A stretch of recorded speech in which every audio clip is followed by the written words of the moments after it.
¿Qué onda, chiquillos? In this video, I'll be replacing the 4 rotors, brake pads, and 2 wear sensors on my E46, a 2004 BMW 330i ZHP. Let's go.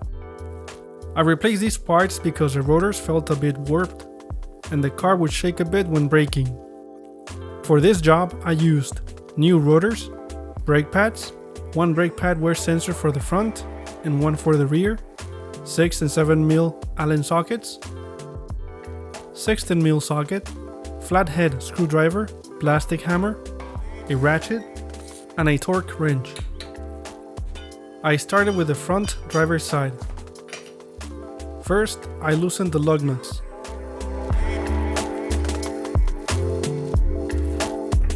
I lifted the car and secured it with jack stands on each side.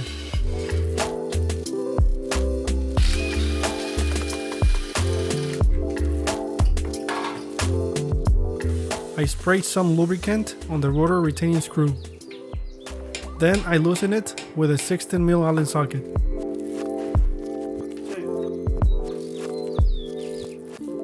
I removed the anti-rattle clip by pressing on it with a flathead screwdriver. I turned the steering wheel all the way to get better access. I removed the caps covering the 2 brake pad retaining bolts. I unscrewed the bolts with a 7mm Allen socket.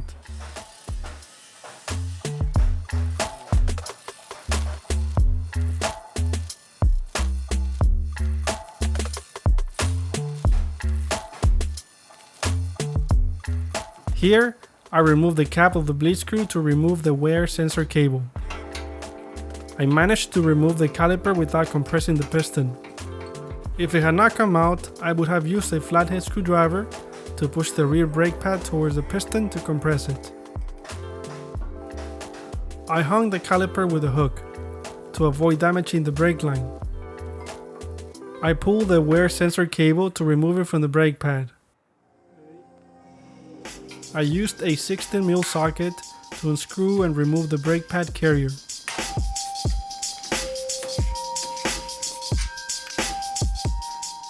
I removed the rotor retaining screw with a 6mm Allen. I used a plastic hammer to loosen the rotor.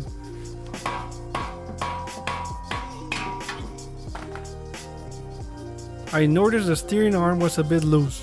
I'll be tightening it later.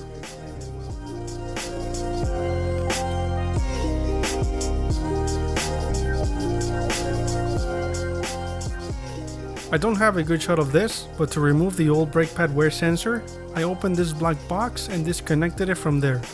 My car only has 2 sensors, one in the front left wheel and the other in the rear right wheel. I replaced this sensor with a new one. To fix the loose steering arm, I lifted it with a jack and tightened the pinch bolt with an 18mm socket.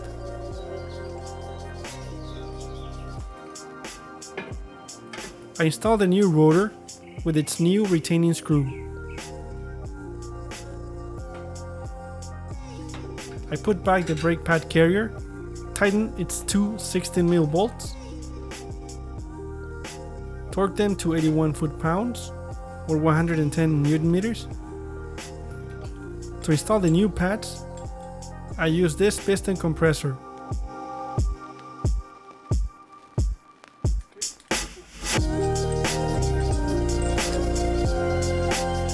I placed a sensor with a small ridge towards the wear zone. I passed it through this opening in the caliper and secured it to the brake pad.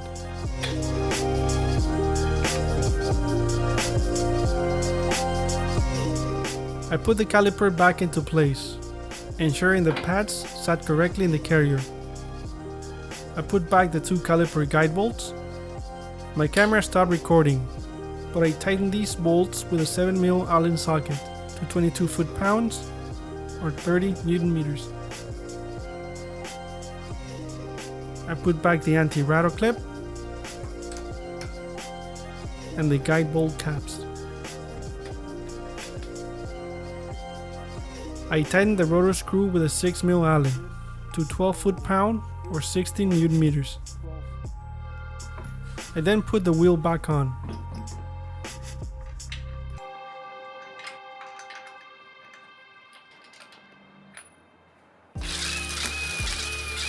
The process for the front passenger side was similar, except that this one does not have the brake pad wear sensor.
After finishing the front, I lowered the car,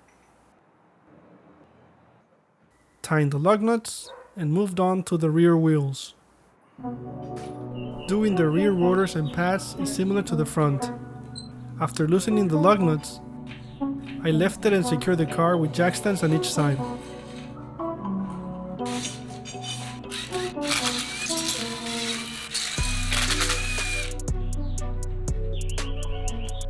This wheel was stuck and didn't want to come off, so I kicked it from behind.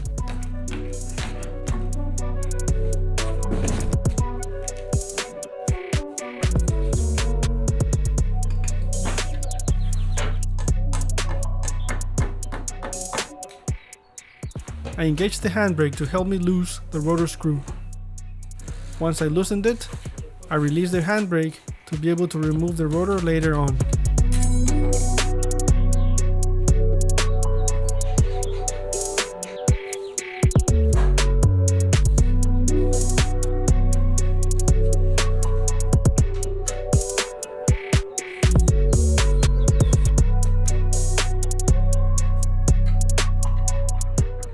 One difference with the rear wheels is that the brake line is secured to the trailing arm with a 10mm screw.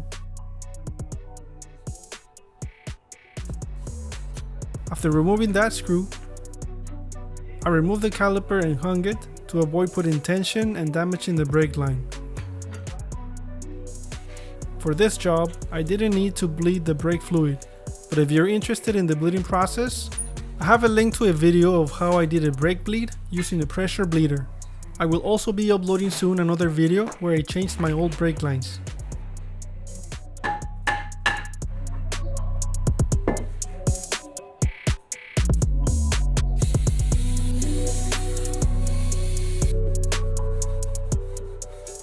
I cleaned and painted these parts to make them look better.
Here, I'm tightening the 10mm screw that holds the brake line. I clean the rotor and put the wheel back on.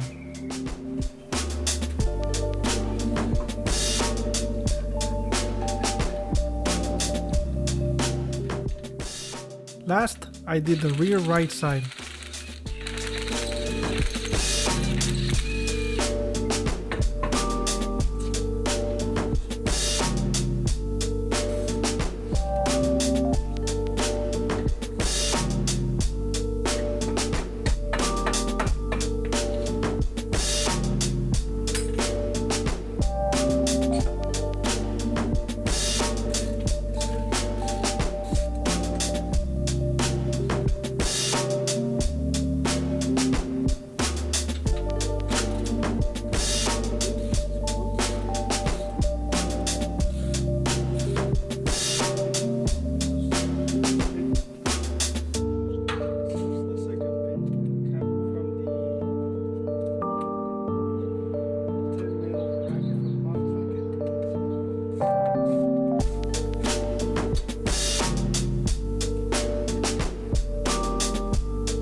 This is the other brake pad wear sensor.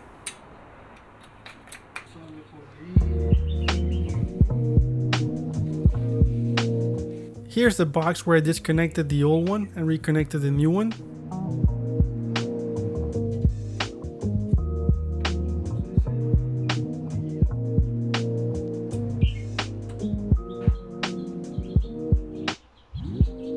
I then secure the wiring along the trailing arm.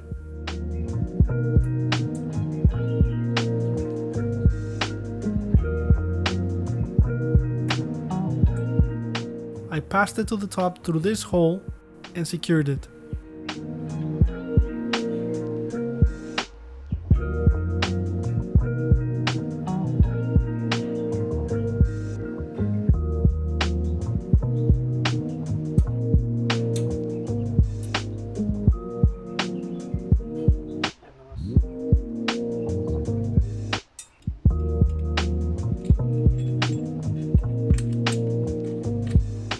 I compress the piston.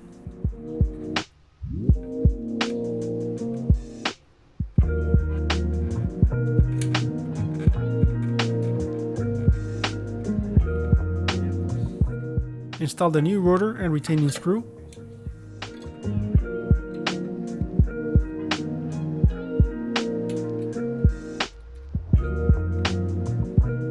Bolted and torqued the brake pad carrier.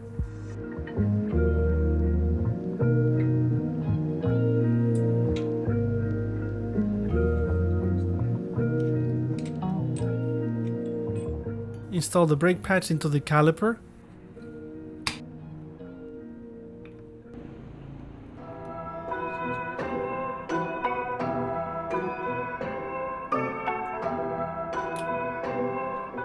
Slid the caliper into the carrier.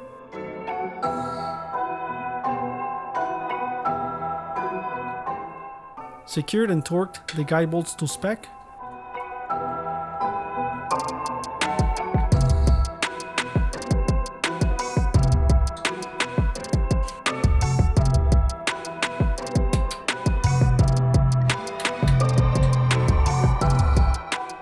Pressed in the anti-rattle clip.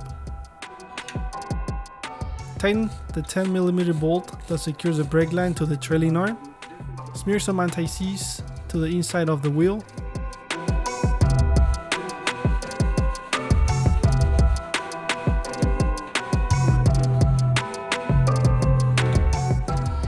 And put the wheel back on to finish the job. Support the channel by giving this video a like and subscribe for more E46 content. Until next time.